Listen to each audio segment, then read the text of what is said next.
Muy buenos días, tengan todas y todos ustedes. Les saluda Thais Aguilar de este programa de Contravía del lunes 6 de septiembre del 2021. Les agradezco mucho su compañía este lunes, este primer lunes de septiembre, donde pues vamos a reflexionar de lo que celebramos alrededor del mes de septiembre todos los años, que es nuestra independencia, y en este caso nada menos y nada más que la celebración de los 200 años de vida independiente, de declaración de vida independiente de España. Bueno, hoy quiero, me imagino que todas y todos han estado revisando y viendo la cantidad de conmemoraciones, libros, en fin, todo tipo de celebraciones y recuerdos alrededor de los 200 años de vida independiente. Y pues obviamente yo también quiero conversar hoy sobre ese tema, y para ello pues he invitado a don Claudio Vargas Arias. Él es historiador y abogado y profesor catedrático de la Universidad de Costa Rica. Actualmente es el director de la Escuela de Historia de la Universidad de Costa Rica y es un académico interesado en temas relacionados con los derechos humanos, los derechos ciudadanos, el constitucionalismo y el patrimonio cultural también. Y es uno de los profesionales más competentes con quienes podemos hablar de estos 200 años de independencia. Así que voy a traer... Muy bienvenido, Claudio. Buenos días. Muy buenos días, Thais. Un verdadero honor estar en tu programa y compartir con tu audiencia. Muy complacido, gracias. Bueno, muchas gracias por haber aceptado mi invitación. Y bueno, de hablar, me imagino que has hablado mucho en la universidad y en muchos otros foros sobre este tema. Así que más que afilado debes estar. En realidad, este mes nos volvemos muy cotizados, tanto las como los historiadores, y con mucho gusto lo hacemos. Y precisamente forma parte de la reivindicación también de la profesión del historiador, de la historiadora, a propósito de las visiones distorsionadas de las cuales podemos hablar ahora. Aprovechamos esta fecha donde nosotros conmemoramos los 200 años de la independencia y preferimos hablar de conmemoración y no de celebración, a propósito de balance académico, donde valoremos lo positivo, pero también aquello que puede ser mejorado. Las luces y las sombras que siempre están en la historia de la humanidad y de los seres humanos y de todo lo que hagamos. Así es. Así que, bueno, comencemos. Así un súper resumen. ¿Qué hemos logrado como república en estos 200 años? Bueno, yo quiero hacer una pequeña aclaración, es entender qué es el historiador y qué se hace la investigación, porque muchas veces no entiende muy bien la persona qué hace el profesional de la historia, y eso está matizado por una visión ya dichosamente superada de lo que es la historia. Síntesis: la palabra historia en español y en otros idiomas es polisémica. Al menos hay dos sentidos: historia como pasado y también historia o historiografía, lo que se cuenta de ese pasado. Por lo menos las culturas, comillas, occidentales consideramos que lo pasado no podrá pasar, y lo que no ha pasado, vamos a ver, que lo pasado ya pasó y que lo que no pasó no vuelve a pasar. Digo comillas occidentales porque hay otras culturas asiáticas que sí creen en la ciclicidad del tiempo. Claro. Nosotros creemos más bien en la linealidad del tiempo. Entonces, bueno, a pesar de que el pasado pasó, las interpretaciones de ese pasado varían conforme la sociedad cambia de cuestionamientos, de intereses, y precisamente la historia no es... La historia como ciencia que estudia el pasado no es una, sino que sus interpretaciones varían a lo largo de los años. Entonces, a propósito de eso, pues dichosamente la historia que ya hacemos en la universidad no es la historia tradicional, aquella historia aburrida, fundamentalmente centrada en hechos políticos, militares, contemplativa, si se quiere, inútil, ¿verdad? Una anécdota, cada vez que me preguntan a mí y a los demás colegas, ¿qué estudia usted? Y si yo digo que historia, me dicen, usted debe tener una memoria muy grande.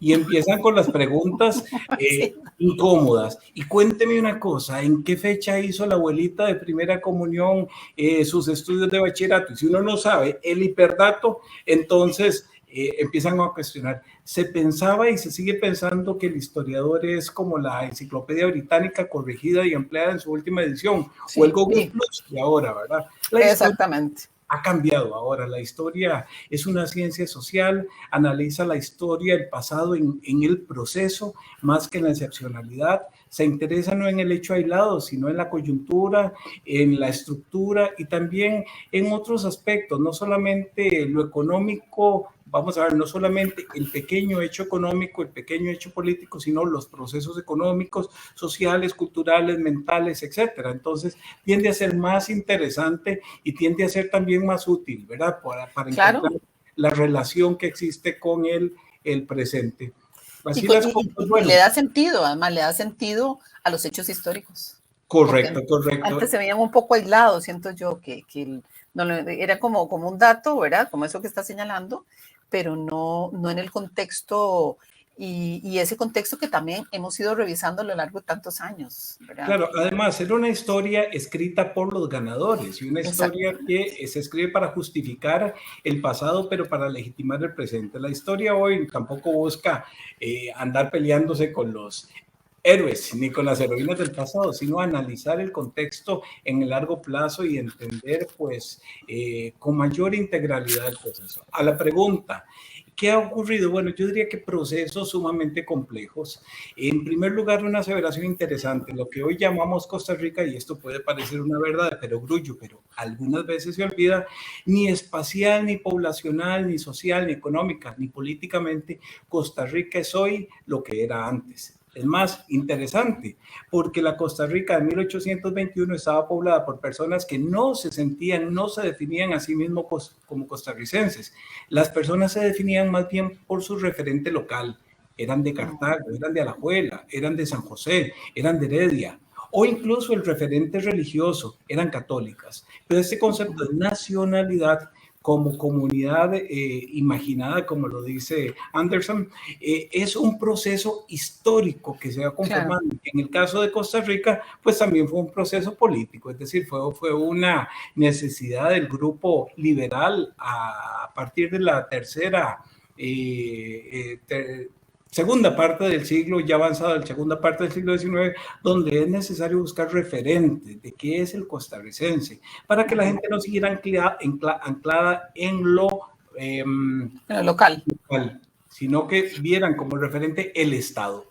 ¿Y cómo se definían las poblaciones indígenas a sí mismas? ¿No? ¿Hay alguna referencia sobre eso? Interesante, ¿verdad? Interesante porque... vamos a ver, con la llegada de los europeos se desarticularon muchas de las poblaciones que estaban acá, fueron sometidas a los requerimientos del modelo colonial, algunas fueron desplazadas o se desplazaron, otras se integraron, por supuesto, en una jerarquía discriminatoria al servicio de los intereses económicos y sociales, pero lo interesante es que en algunos casos se mantuvieron algunas de esas características. Ayer salió en un periódico nacional una recapitulación bien interesante a propósito de cuál era la composición étnica de Costa Rica, y se reconoce que la composición étnica de Costa Rica es mestiza. Y los indígenas, las poblaciones indígenas estaban allí presentes, ¿verdad? Inclusive las poblaciones de origen afro, las primeras oleadas que llegan, digamos, en la colonia, porque se tiende a confundir. Luego, a partir de la construcción del ferrocarril, también llegaron descendientes, afrodescendientes, pero digamos que ya para ese momento, para 1821, es una población diversa, por supuesto que con diferencias muy claras respecto a lo que era la realidad de Nicaragua, de Guatemala, de Perú, ni qué decir de México, ¿verdad? Entonces, las cosas dentro de esta pregunta inicial, y que hay mucho que decir. Bueno, a partir de 1821 Costa Rica inicia un largo proceso que no siempre es evolutivo, también puede ser, tiene sus niveles, claro, es un proceso primero de conformación del Estado costarricense, entendido no solo como Estado como una estructura política, sino social, económica, cultural. Más o menos ubicamos los historiadores la formación del Estado Nacional de 1821 y hasta 1870, y es claro que a partir de 1870 se da el proceso ya de conformación del Estado Nacional. ¿A qué llamamos nosotros configuración? Bueno, donde se establecen los elementos básicos del Estado, a nivel político, a nivel social, a nivel económico, y que no fue un proceso fácil, ¿verdad? Porque fue un proceso bastante difícil. Es decir, a nivel económico, Costa Rica no es sino a partir de 1830 que encuentra en el café un producto que le permite vincularse de manera estable con el mercado central. Sí, claro.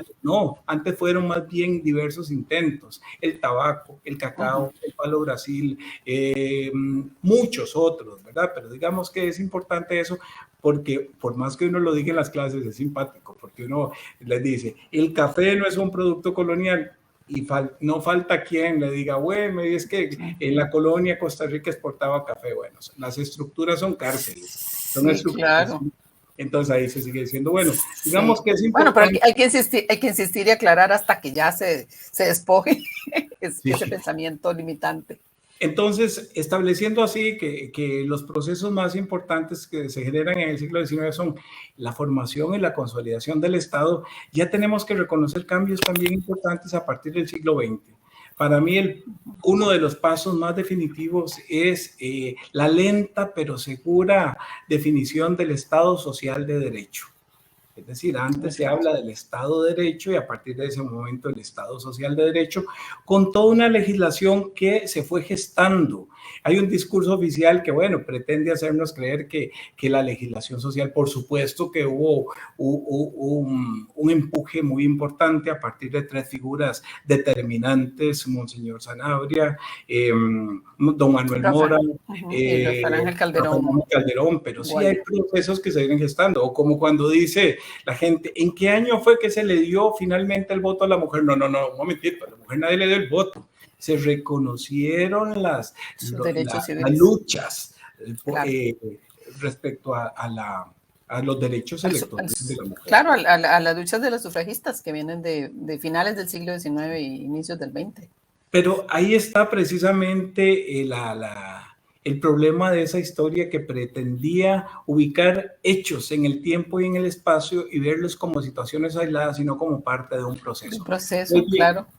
Pues claro. Bien, es innegable que es importante, muy importante, el Estado Social de Derecho, que en Costa Rica es más claro a partir de los años 40, y que, bueno, viene a inaugurar a partir de 1950 un modelo estatal de gran importancia, que es el modelo socialdemócrata, con una gran intervención del Estado. Por supuesto que posteriormente se van a señalar pues todas las debilidades, todas las contradicciones de este modelo, pero innegablemente a propósito de estos 200 años, en mucho la Costa Rica que todavía nos queda, tema sobre el cual vamos a hablar, en mucho la Costa Rica que nos enorgullece, es esa Costa Rica que siendo aún un país subdesarrollado logró tener un viraje importante y definir, establecer condiciones de desarrollo a nivel económico, a nivel social, a nivel de salud y educación, pues que nos diferencian en mucho el fortalecimiento, la consolidación de ese amortiguador social tan importante que es la clase media en Costa Rica. Claro. Entonces me parece que eso es importante. Terminaría yo diciendo, bueno, que lamentablemente a finales del siglo XX y ya lo que hemos andado después con el siglo XXI, pues en mucho se ha dado se ha detenido, ¿verdad? Este desarrollo se ha revertido, muchas de las cosas que se estaban haciendo no se siguen haciendo. Lamentablemente Costa Rica nos parece cada vez menos igualitaria, más desigual. Es decir, yo no estoy diciendo que fuera igualitaria, pero la clase media tiende a desaparecer, las oportunidades no son iguales para todas y todos. Y bueno, para muestra un botón, la semana pasada se presentó el 8º informe de la educación. tan importante para un país que ha considerado un pivote de su desarrollo, la educación. El octavo informe de la educación habla de un apagón educativo, ¿verdad? Precisamente refiriendo no solamente, aunque sí lo incluye, pero no solamente el impacto de la pandemia, sino, bueno, rezagos estructurales, problemas estructurales, la rigidez de un sistema, pues todo esto, digamos que atenta, amenaza con el desarrollo del país. Totalmente, totalmente un informe para mí devastador, personalmente. Estoy muy impactada por ese informe y creo que lo veníamos viendo desde hacía mucho tiempo, todas esas falencias en el sector educativo público. Y además eso que también señalan muchos estudios desde el Estado, el informe de Estado de la Nación, muchos estudios también emanados desde la misma Universidad de Costa Rica, de esa gran desigualdad que estamos ostentando ahora, tan vergonzosa, de ser de los países más desiguales en este momento de América Latina. Y creo que tenemos que ponerle atención precisamente a ese tema, a esos dos temas, en este momento en que estamos a las puertas de iniciar una campaña política y una elección presidencial, y debemos demandar ese tipo de temas y no irnos por la tangente con temas que no vienen al caso, que son demasiado superfluos, de hecho. Así que aprovecho para, ya que lo señalas, pues para recordarle a nuestra audiencia que pongamos atención en esas cosas. Así es. Y también me gustaría saber, Claudio, ¿cuáles son los aspectos nacionales más urgentes sobre los que debemos reflexionar a la luz de estos 200 años de independencia? Está señalando precisamente la educación, uno de ellos. A mí me parece que en un análisis crítico hay que preocuparnos no solamente por las amenazas, sino por las oportunidades y por las fortalezas que tenemos. Claro. Porque es muy fácil tirar la toalla, como se dice en el boxeo, y ya. Y bueno, mantener tantas cosas buenas que tenemos como país y también tratar de dejar un legado tan adecuado, propicio, como lo hicieron las generaciones que nos antecedieron, ¿verdad? Porque a propósito de esa ausencia de una visión de país, de proceso, pues se nos olvida. La gente se imagina que como Deus Ex Machina, como en el teatro antiguo, alguien bajó y nos trajo el país tal cual. No, somos el resultado de un proceso y creo que estamos en la obligación al menos de mantener lo bueno que recibimos, y si podemos hacer mucho o un poquito más, pues lo tenemos que hacer, ¿verdad? Nadie dice con eso de aspirar a una sociedad utópica donde vivamos todos igual, pero me parece que el gran compromiso es alcanzar oportunidad para que todos los seres humanos que habitan el país, y ojo, no digo costarricenses, porque también hay que superar esa visión tan peligrosa, ¿verdad? Superar esa visión de que los seres humanos que habitan el país lleguen a tener las condiciones mínimas de dignidad, de salud, de educación, de vivienda, ¿verdad? Entonces, me parece que es importante ese tema. De las personas que habitan el país.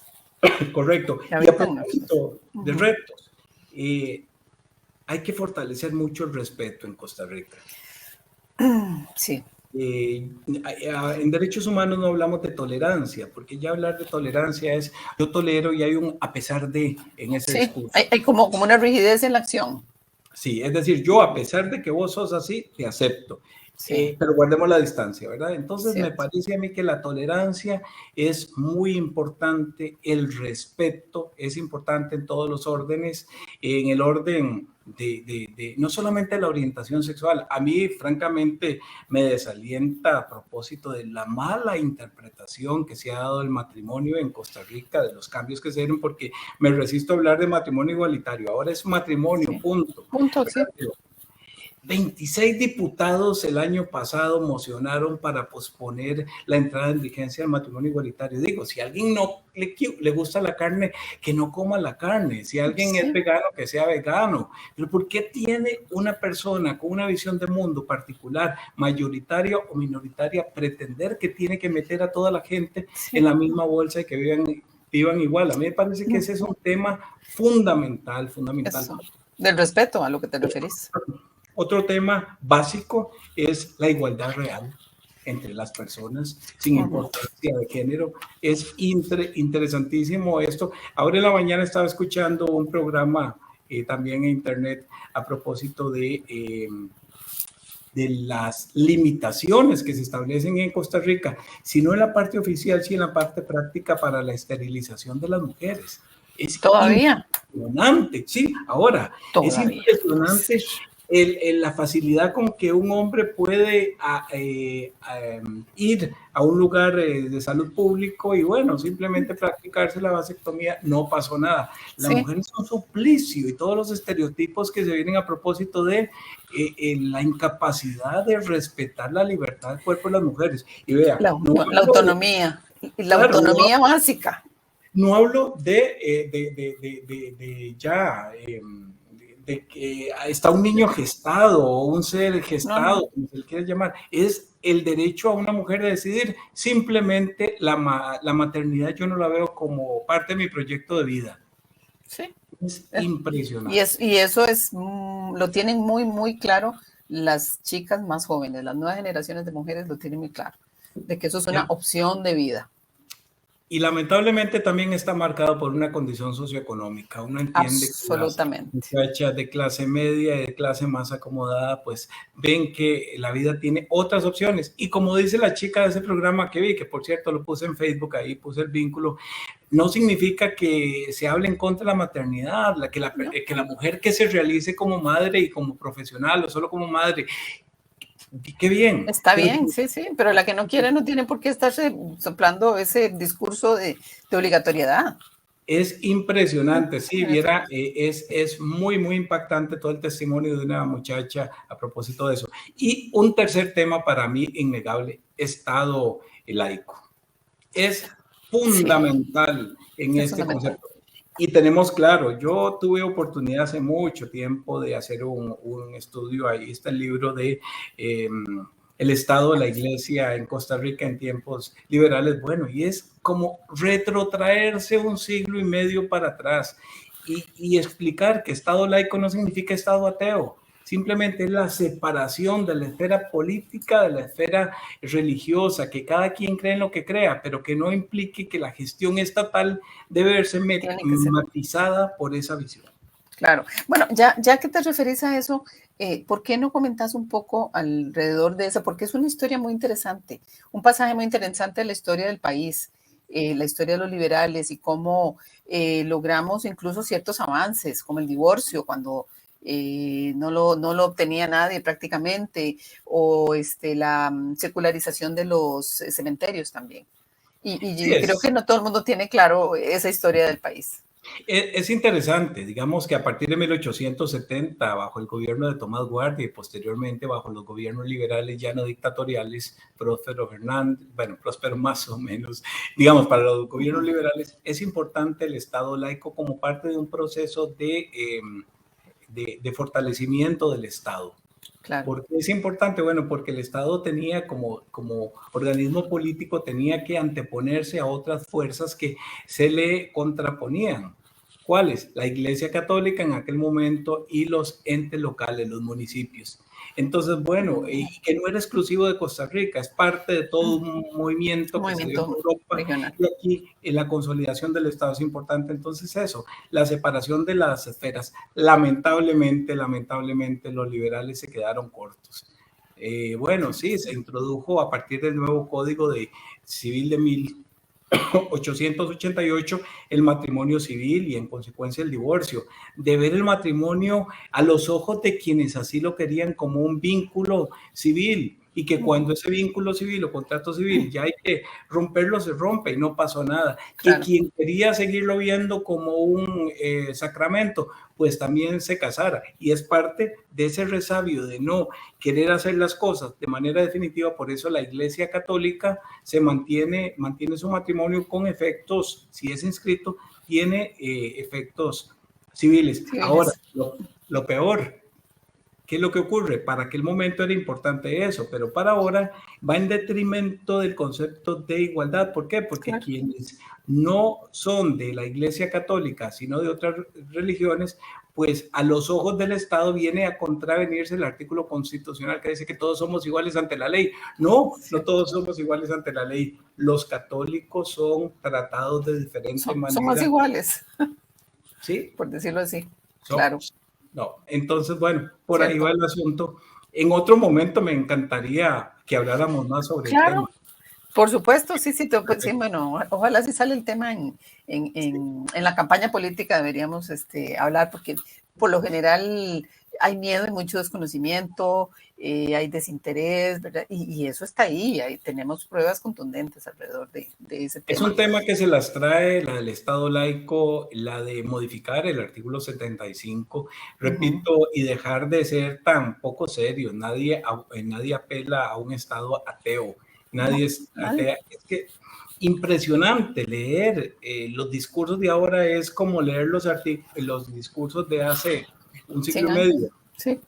Disculpe que me cite, pero un día de estos citaba yo ahí en el Facebook, en un comentario que puse, a mí me impresionó cómo hay aparentemente un candidato que es masón. La gente no tiene ni pizca idea de lo que es la masonería. Ya se convertía eso en un antivalor. Digo, es que era estar leyendo el Eco Católico de 1882. Qué espanto. Era exactamente igual. Sí. Bueno, entonces, pendiente el tema, porque hay que aclararlo y hablar también de lo que son los masones. Claro. Y bueno, ¿cuánta conciencia y conocimiento de la historia del país tienen las nuevas generaciones con base en todos los años que tener de estar dando clases y al frente a la historia, que son más de la escuela de historia, perdón, son más de 30? Ya, son 33 de dar clases, impresionante, sí, bueno, un privilegio excepcional que la vida me ha dado de trabajar en algo positivo como es la educación.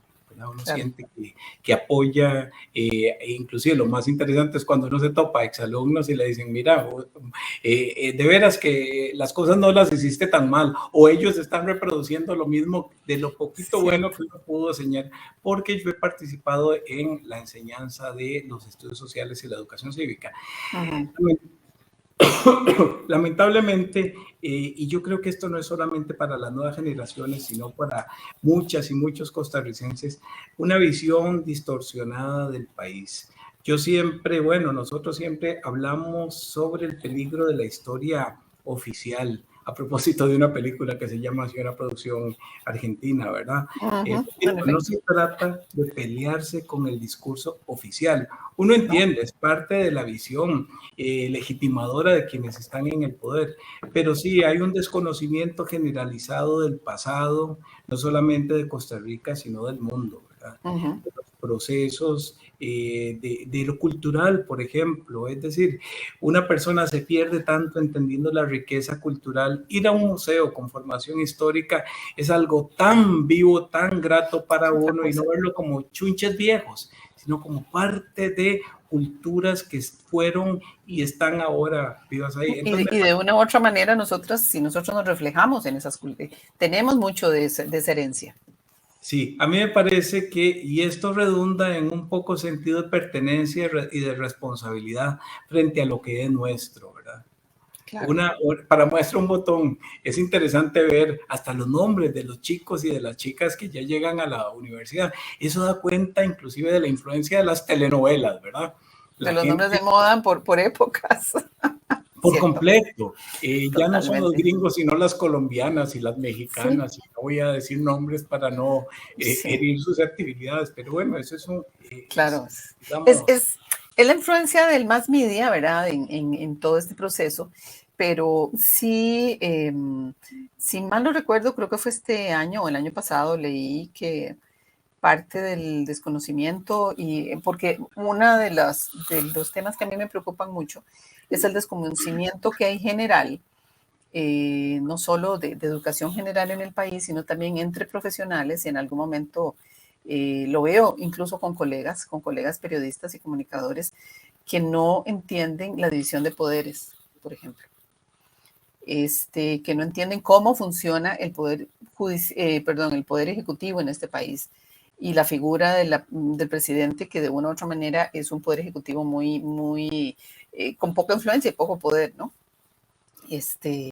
Y luego cómo funciona la Asamblea Legislativa, y eso me preocupa mucho. Yo lo aprendí muy bien en la escuela, en el colegio, y todavía reforzado en la universidad, porque mi profesora de Historia de las Instituciones fue doña mi chinchilla, que era todo. Maravilloso, sí. Sí, yo. De armas tomar. De armas tomar, además esas clases pasaban, yo ni las sentía, eran los lunes a las 7 de la mañana, de 7 a 11, y más de una vez nos dieron las 12, 12 y media escuchándola. Entonces, me preocupa mucho eso, o sea, ¿dónde se quedó ese desconocimiento? Porque yo tampoco tengo tantísimos años como para, o sea, esta degeneración es reciente. ¿Qué pasó con los estudios cívicos y los estudios sociales en Costa Rica? Para mí, dar los cursos de formación ciudadana para estudiantes de estudios sociales que se van a graduar en la Universidad de Costa Rica es un verdadero reto, pero es tan placentero. Uno siente así como que les abre los ojos a las personas. Claro. En ese sentido, debo de reconocer la grata oportunidad que tuve yo también de estudiar acá Derecho en la Universidad de Costa Rica, cosa que también me honra mucho, y es entender que la normativa jurídica no es para políticos, no es solamente para abogados, sino que es para todas y todos nosotros. Y ahí es parte de las trampas del juego político. Está la norma jurídica, pero se esconde la norma jurídica para sacarla cuando quien tiene el poder decida que no es público el asunto. Claro. Para mí un gran reto es hacer y convencer a la gente de que la normativa, el conocimiento todo de la constitución política, de las normas de las leyes, no es un asunto para iniciados en el derecho, sino para el ejercicio pleno de los derechos fundamentales. Claro, un tema que para mí es importantísimo. Los derechos fundamentales, los derechos humanos son necesarios de entender, hacia ahí nos dirigimos nosotros. Y de apropiarnos de esos derechos. Claro, también ha sido en todos estos años un desmantelamiento de ese conocimiento y de ese poderoso conocimiento en ese sentido, porque yo sí siento que de una u otra manera somos una nación con mucha conciencia de derechos. Si nos comparamos con muchas otros países por ejemplo, de la región, ¿verdad? América Latina, y una lo ve, o sea, ve cómo somos conscientes de defender ciertos derechos que ya lo tenemos ahí, ¿verdad? Tenemos una muy buena base, pero de una u otra manera también eso se ha ido desdibujando, eso es lo que siento. Y como vos trabajás con toda esa población que viene además por generaciones, quisiera saber si es una percepción mía o si en realidad eso está sucediendo. Y bueno, y sos parte de la colección. Definitivamente, eso es parte de las contradicciones. Por un lado, la gente joven tiene más acceso a la tecnología, tiene más acceso a la comunicación, a lo que está ocurriendo, pero cada vez más la cultura puede ser más general, pero menos profunda. Es decir, sí, claro, tiende a ser una cultura de barniz, como decía una colega, o como decía nuestro querido Mario Celedón, que algunos periodistas tenían un océano de conocimientos de un dedo de profundidad. Sí, en efecto. Hacer eso, entonces sí, me parece que es necesario, porque ve qué interesante, la pandemia nos demostró a propósito del uso de las tecnologías, uno se imaginaba que estos chicos les llevaban a uno la ventaja en todo. Una cosa es el uso de la tecnología y otra es la manipulación de la tecnología. En efecto. Quienes tenemos ya varios años de estar acá, tuvimos que asumir el gran reto de ser migrantes digitales. Sí, o sí, en efecto. O sí. Y lo asumimos y lo hemos asumido no sin gran costo, y valga la oportunidad. Muchas veces yo no desconozco para nada que las chicas y los chicos estén haciendo un gran esfuerzo, los que tienen acceso a la tecnología, ¿verdad? Porque también hay muchos que no.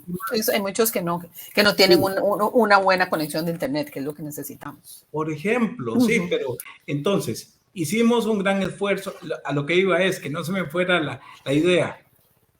Se tiende a pensar que los grandes sacrificados han sido los estudiantes. Sí, estamos de acuerdo, pero vieran los maestros, las maestras, los profesores, el esfuerzo que hemos tenido que hacer.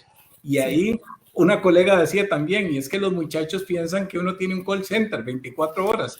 Profe, hace 15 minutos le hice una pregunta y no me la ha contestado. 24/7. Sí ha hecho un gran esfuerzo, pero bueno, retomo la idea que estaba diciendo.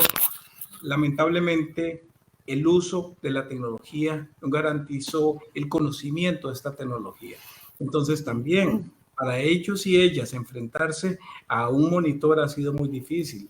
Y de veras que ha sido todo un compromiso. Ya vamos por año y medio. Yo tengo estudiantes en la escuela que yo tuve una conversación que de veras me llegó. Un muchacho que me dijo, viera que yo deseaba entrar a la universidad y la universidad para mí, a la cual entré, es un monitor. Ay, no sí. conozco la Universidad de Costa Rica. Claro, ya tenemos que empezar a ver todo un proceso de socialización cuando esta pandemia pase, ojalá que pase y que sea bueno. O aprender a vivir con ella y atraerlos y movernos diferente también. Efectivamente.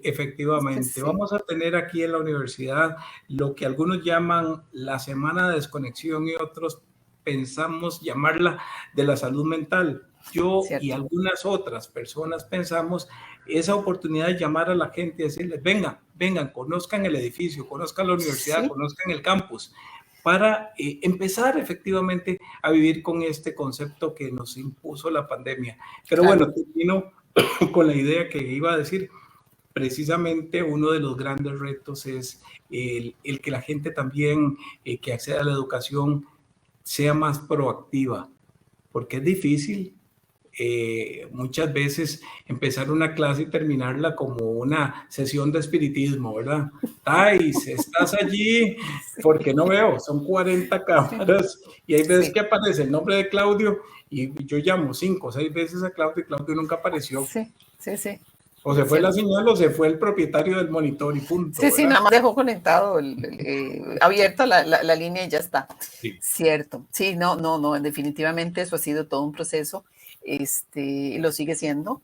Y creo que sí, la tecnología pues nos puede dar y nos da.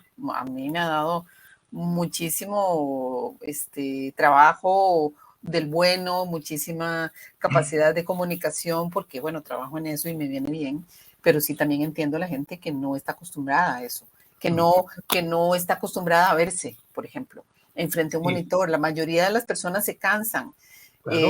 Yo puedo estar horas y no me canso, pero yo sé que la gran mayoría de la gente, y pasa mucho con la gente joven que todavía está en ese proceso de identidad y de construcción de su propia identidad y muchas veces no se gusta mucho. Yo quiero hacer una acotación. Hace 15, 20 años yo trabajé en acción social, en extensión docente. Ahí entré en contacto con la educación continua y conocí y me permeé de un nuevo paradigma. Antes uno estudiaba para toda la vida. La UNESCO ya lo ha establecido. Hoy la educación continua es producto de esa necesidad de estudiar a lo largo de toda la vida. Entonces, por medio de la capacitación, de la actualización, uno tiene que aprender a que el conocimiento es continuo. Y es muy grato cuando uno enfrenta esos retos. Y a la edad que tengo yo, poder, y también es algo interesante, lo decimos aquí en voz baja para que no nos oigan.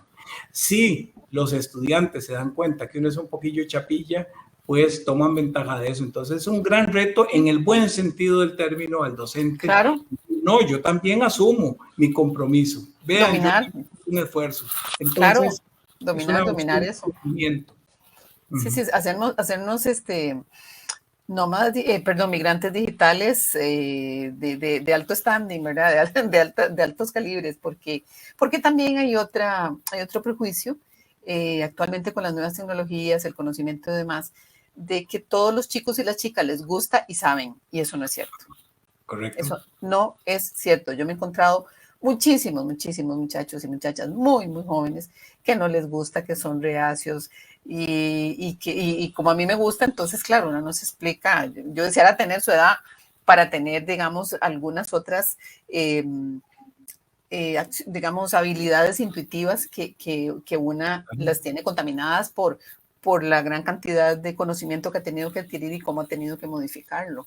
Sin embargo, yo siempre les digo que podemos vivir un apagón digital y no pasa nada. Podemos volver a la época de la radio y hasta sin electricidad podemos vivir. En cambio, de repente, las nuevas generaciones les va a costar un poco más. Es que se confunde quizás de ver una persona pegada, como dice mi madre, como matando pulgas todo el Sí, día frente a las redes sociales, eso no es digitalización del no, conocimiento. Es una no, forma de comunicación y bueno, sí, es un medio que puede en sus fines ser buenos o malos, como lo sabemos, ¿verdad? Pero claro. sí hace falta más empoderamiento y un ejercicio más constructivo de las nuevas tecnologías. Totalmente, totalmente. Y Claudio, volviendo al tema, a nuestro tema, ¿qué falencias también has encontrado en el conocimiento de la historia de la cívica en estos 30 años que tenés de dar clases? ¿Dónde está el problema?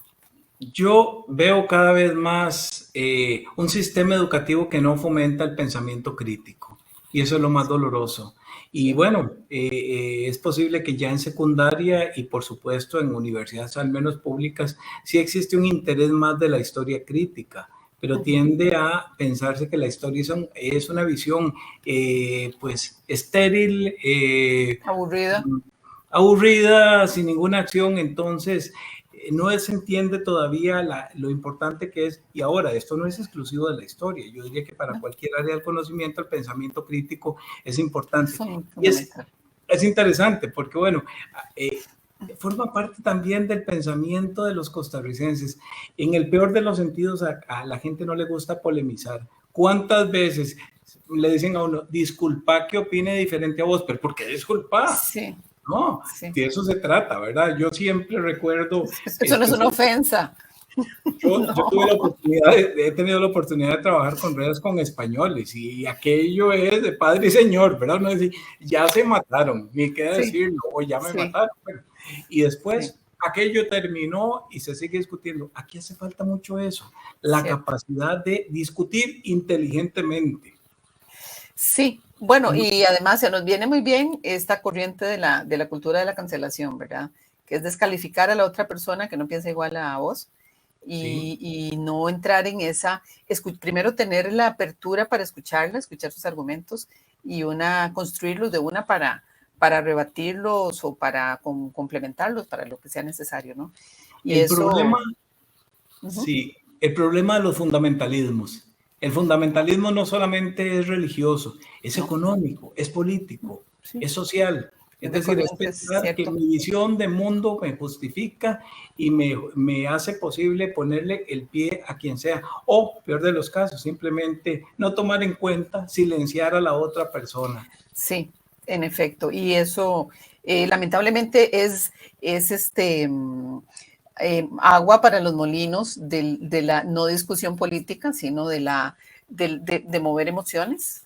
Y creo que es importante tenerlo claro y además, el costarricense promedio somos seres inteligentes y tenemos la malicia indígena que llamaba el finado Parmenio Medina. Entonces, creo que tenemos que estimularlo de una u otra forma y no caer en esas discusiones estériles que además también creo que otro de los espacios que tenemos que tener claro es que las redes sociales no son para tener esas discusiones, que la gente a veces espera encontrar ahí discusiones más profundas y realmente no es el sitio para eso y probablemente más adelante lo deberían ser, pero tenemos que comenzar a ser, como decía el penúltimo director del Washington Post, Martín Baro, que tenemos que alfabetizar a las nuevas generaciones en las redes sociales y en la argumentación de todo lo que significan las nuevas tecnologías, todo ese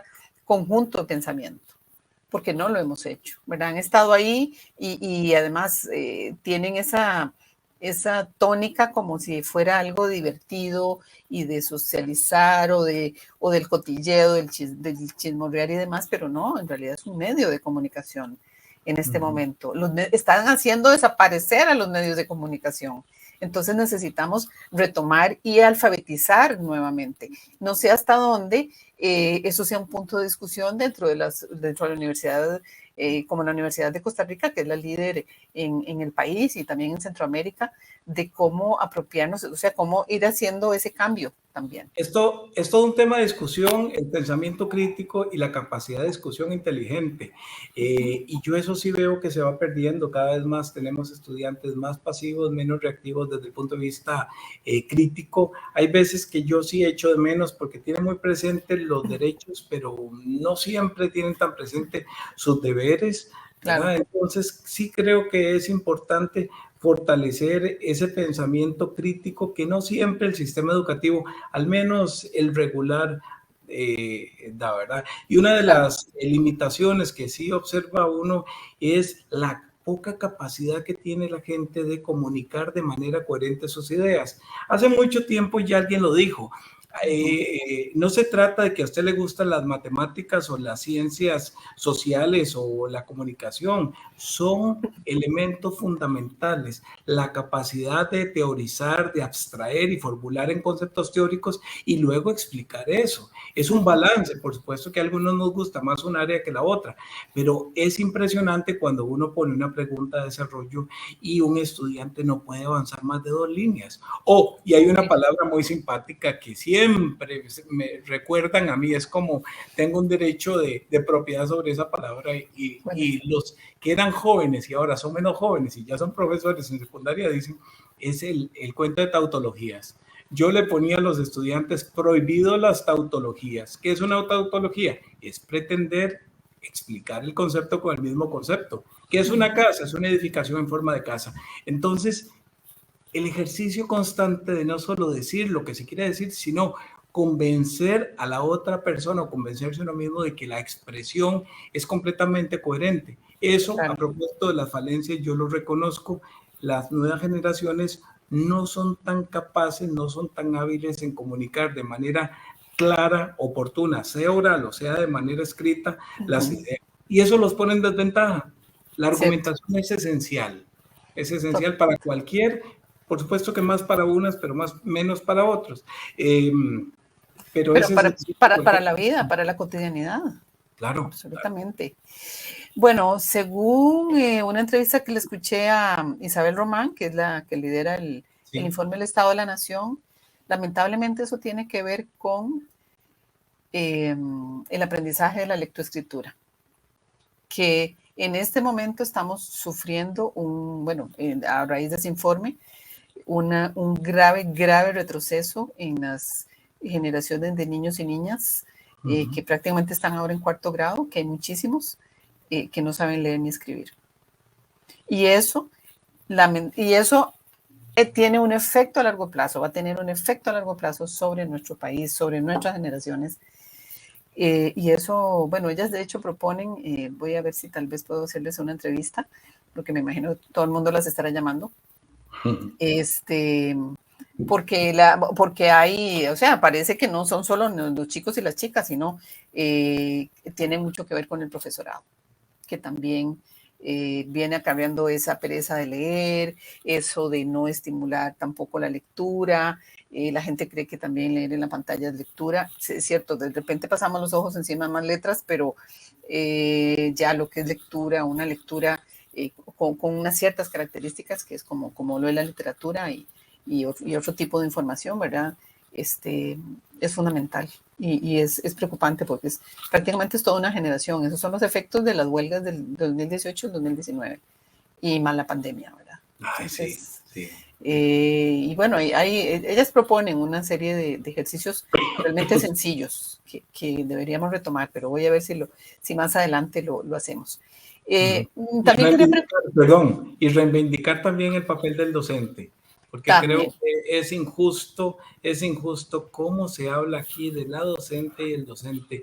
Mire, cuando yo entré a la universidad era prestigioso ser profesor, ahora uno se siente señalado muchas veces, no menos que un delincuente, porque soy profesor. El asunto de los salarios, de los gastos, estamos de acuerdo, pero por favor no metan todo en una misma bolsa. Es una necesidad de hablar mal, hay que reivindicar al docente, me parece que es esencial. Claro, no, además es un pensamiento muy simplista. La gente no puede llegar a esas conclusiones así tan a la ligera y además punzarse el hígado, como lo hacen. A mí me impresiona mucho eso. Creo que tenemos que tener un poco de paz, comenzando por la paz de espíritu propia de cada quien. no volcarla como las vuelcan. Yo obviamente, gracias al algoritmo no me salen ese tipo de cosas, pero una vez que hay gente que pasa así, tiene un enfado contra la vida tan terrible y lo destila por redes sociales, y eso es muy tóxico. Yo creo que tenemos que aprender a pagar a esas personas por el bien nuestro, ¿verdad?, de cada quien. Y mira, finalmente quería también preguntarte un poco de las corrientes nuevas de la historia. ¿Qué proponen sobre cómo deberíamos afrontar y asumir, por ejemplo, el pasado de nuestro país, y cuán importante es reflexionar sobre él por ejemplo, para proponer algo que ya se habla por ahí, que es como un nuevo pacto social? Yo diría que lo fundamental en todo esto es entender que somos parte de un proceso continuo, de que efectivamente somos el resultado, pero también vamos a ser el origen de procesos que terminaron o que continúan y que van a continuar con nosotros. Las nuevas corrientes de historia tienden a ser integrales, es decir, nos cuesta mucho superar aquella visión eurocentrista, y es que vea, hasta la misma división de la historia en antigua, media, moderna y contemporánea da cuenta que se refiere a procesos y a situaciones que ocurrieron en Europa. Entonces es necesario, así como el mundo, la globalización y todos estos procesos tienen un impacto inmediato a corto, largo plazo. ¿Quién no se preocupa en este momento por lo que está pasando en Afganistán? ¿Quién no se preocupa en este momento por las migraciones? Un tema tan doloroso, ¿verdad?, que estamos viviendo. Entonces es necesario la visión más integral, una historia global, una historia más integral, entender el proceso continuo y principalmente una historia problema, que para mí es válido, una historia del arte, por ejemplo, una historia de la estética, bueno, pero también es importante una historia de los movimientos sociales, una historia del ambiente, de los bosques, etcétera. Yo creo que se ha entendido que el tema de la historia es tan complejo y tan diverso como la historia misma de los pueblos. Entonces hacia ahí se va, y creo que nadie, entender que la historia no es patrimonio de los historiadores, sino que es necesario para cualquier área del conocimiento entender cuáles son sus antecedentes y qué incidencia tienen en el presente. Claro, no, y además nosotras y nosotros formamos parte de la historia. Estamos haciendo historia con nuestra propia vivencia cotidiana, desde lo pequeñito que podamos hacer o lo que somos. Y otra cosa que también quería preguntarte, no sé cómo lo han abordado, pero sí veo un gran vacío, porque yo lo viví muy, muy, muy de cerca, como periodista además, y es la guerra centroamericana. Siento que hay un gran vacío de conocimiento en la historia de nuestras nuevas, de los chicos y chicas jóvenes, ¿verdad? Los últimos, los que están ahora en los 30, los que están prácticamente liderando el país. Un gran desconocimiento de lo que pasó en Centroamérica, de la guerra de Centroamérica. Eso nos lleva a un tema interesante. Durante mucho tiempo prevaleció aquella idea maniquea y distorsionada completamente. Los ticos somos blancos, bonitos, inteligentes, pacíficos y laboriosos. Nosotros estamos aquí por casualidad en Centroamérica y aún en Latinoamérica. Pero no, nosotros somos latinoamericanos, nosotros somos centroamericanos. Mesoamericanos. Y bueno, no lo quiero decir por eso, pero inevitablemente lo que está ocurriendo, que es penoso, es dolorosísimo, la dictadura de Ortega en este momento, pues tiene un impacto no solamente allá, sino también acá. Yo creo que sí, paulatinamente la historia ha dejado de ser, yo diría no solamente porque el problema era que la historia tradicional era no la historia de Costa Rica, era la historia del Valle Central. Además, cierto. Es importante reconocer el carácter pluriétnico, regional, si se quiere. Hay diversas regiones, diversas poblaciones, diversos temas, problemas de muy diversa naturaleza. Dejar de ver al indígena, por ejemplo, como una piecita de museo que la vemos únicamente ahí el 12 de octubre y punto, son también costarricenses. Claro, están también parte de este país. Claro. Vos recordarás, hasta hace poco, relativamente poco, en Costa Rica se dejó de hablar del Día de la Raza, ya se habla del Día de las Culturas, se reconoce entonces. Eso de nosotros y ellos, creo que poquito a poco se va superando. Y entonces... Sí, muy lento todavía, pero ahí vamos. Sí, ¿verdad? Pero creo que, bueno, a propósito de los cursos, vieras qué interesante. Nosotros tenemos un curso que se llama Historia de Centroamérica con énfasis en Costa Rica. Lo llevan muchos estudiantes de sociología, de geografía, algunos estudiantes de ciencias de la comunicación colectiva. Entonces, me parece que es importante, así como yo no me imagino que una persona no lleve un curso de derechos humanos, de derechos fundamentales en este momento, es esencial un curso de historia bien dado, que puede ser de Costa Rica, puede ser de Centroamérica, puede ser de América, pero para entender que la historia de este país está vinculada a procesos mayores. Porque claro, si seguimos pensando en la excepcionalidad costarricense, pues seguimos muy mal. Entonces, claro, yo creo que en un mundo globalizado, ¿qué es lo peor? Sí, a mí sí me parece que hemos cambiado y se está conformando diferente.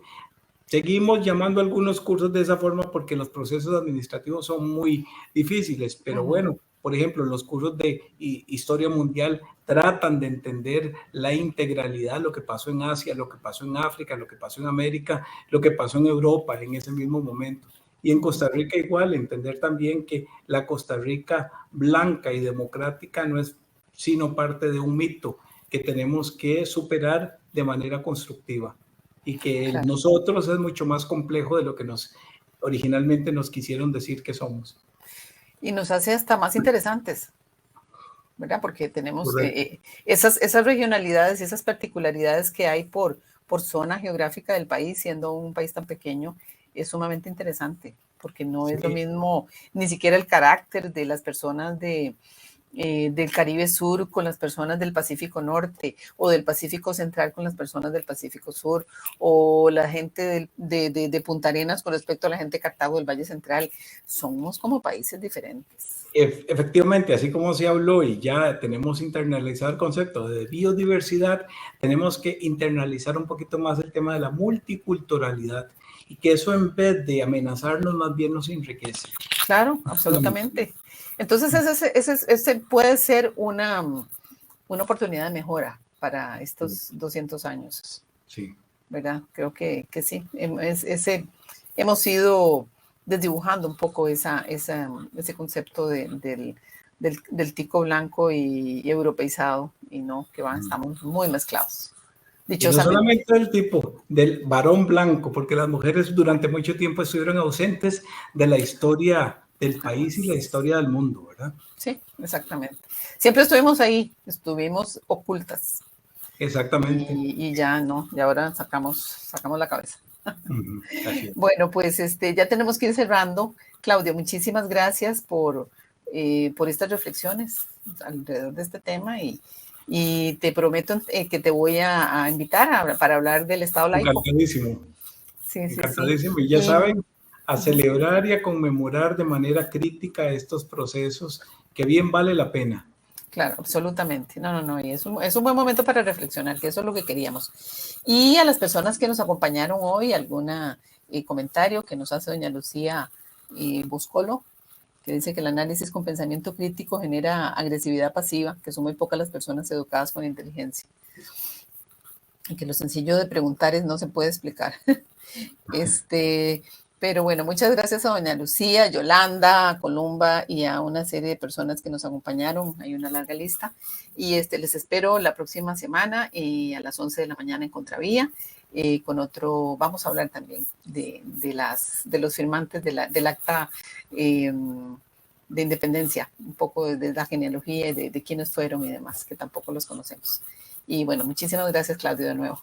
Gracias por la invitación. Bueno, que tengan una muy bonita semana. Hasta luego. Adiós.